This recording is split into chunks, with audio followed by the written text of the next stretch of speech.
Nagbigay na po ng warning itong mga abusado na mga tauhan o alipores. Pag sinabing alipores, mga attack dog yan.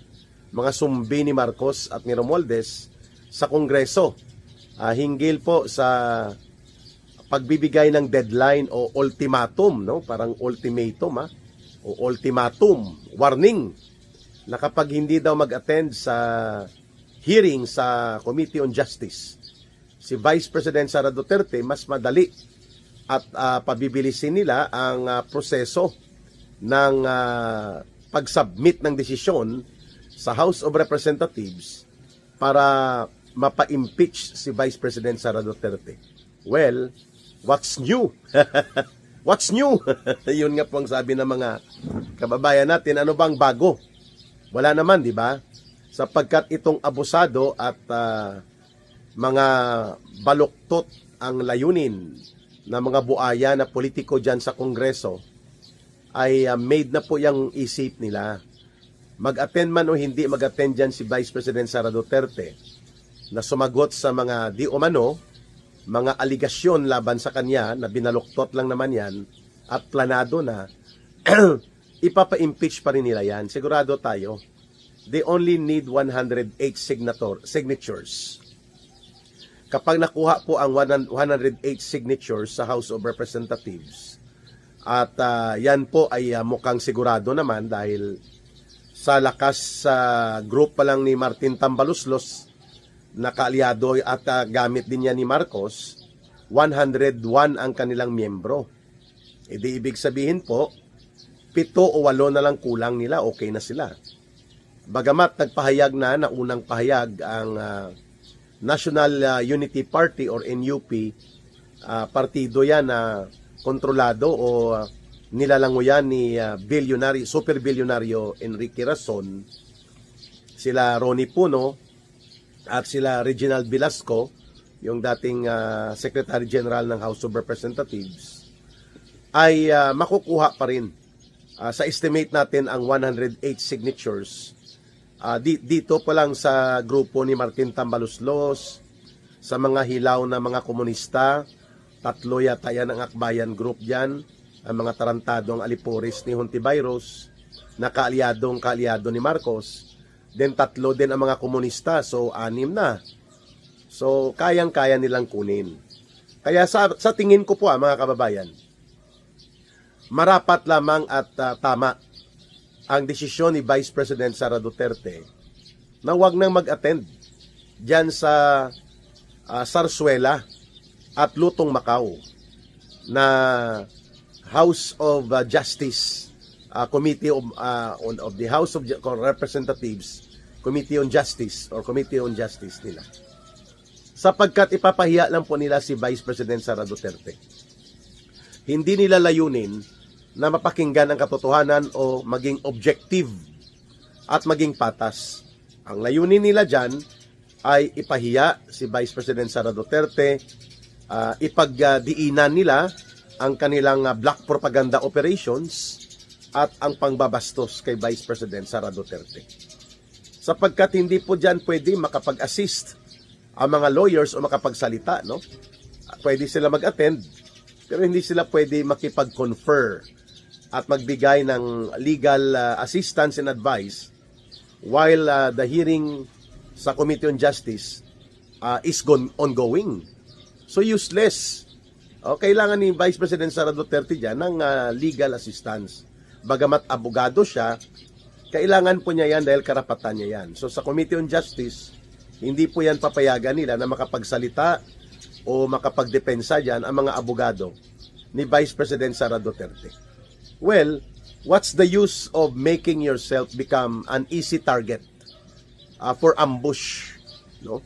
Gagamitin nila yan si Vice President Sara Duterte para i-ambush nila dyan sa House of Representatives. At ipapahiya nila sapagkat they have already secured the numbers for signatories para sa kanilang gagawin. Inaantay lang nila itong timing.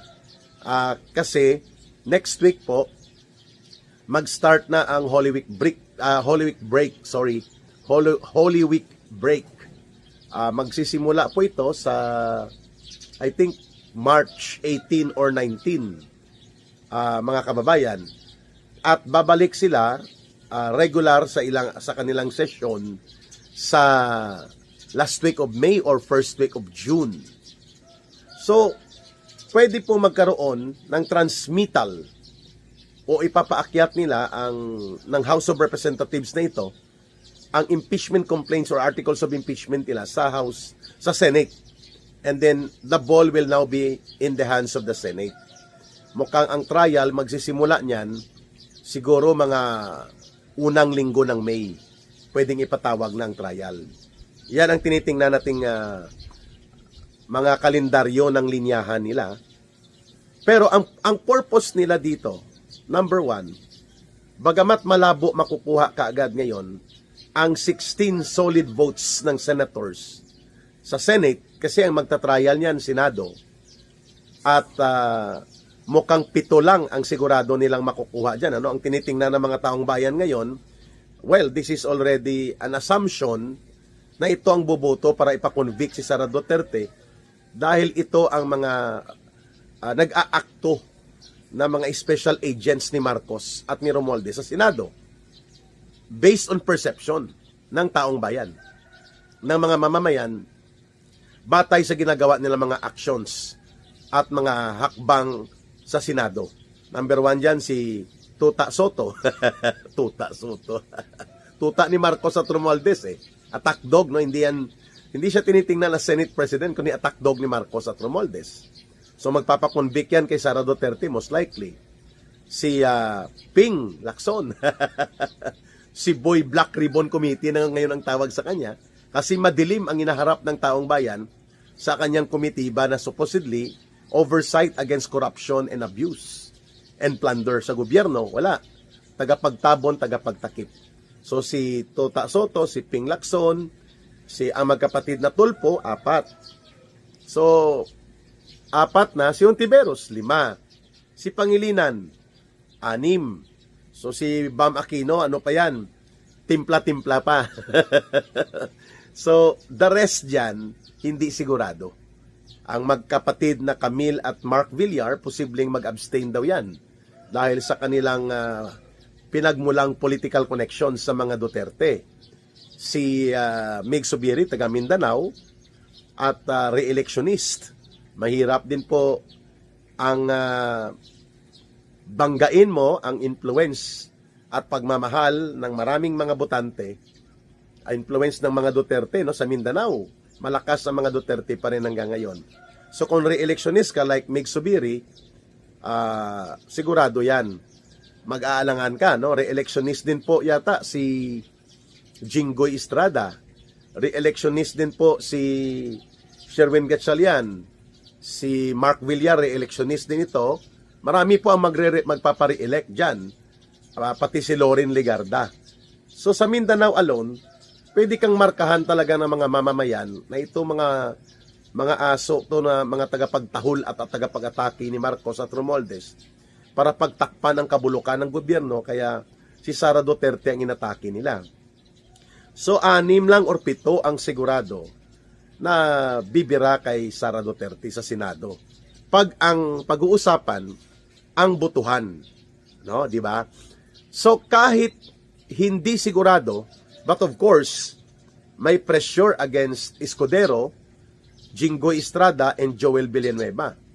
Dahil nga po mayroon silang mga kinakaharap na mga involvement di umano dito sa mga flood control projects at iba pang anomalya sa allocables, insertions, na ngayon nga nasasangkot ito sa kasong inireklamo at isinasampa kasama sa kay dating DPWH Secretary Manny Bunuan, itong si Jinggoy Estrada. So may pressure yan. May mangyayari siguro na mga bargaining, political bargaining. That can be possible. Pero nonetheless, pagpalagay mo, this is just an assumption. Makukuha nila si Jinggoy, si Cheese, saka si Joel Villanueva, 10 lang.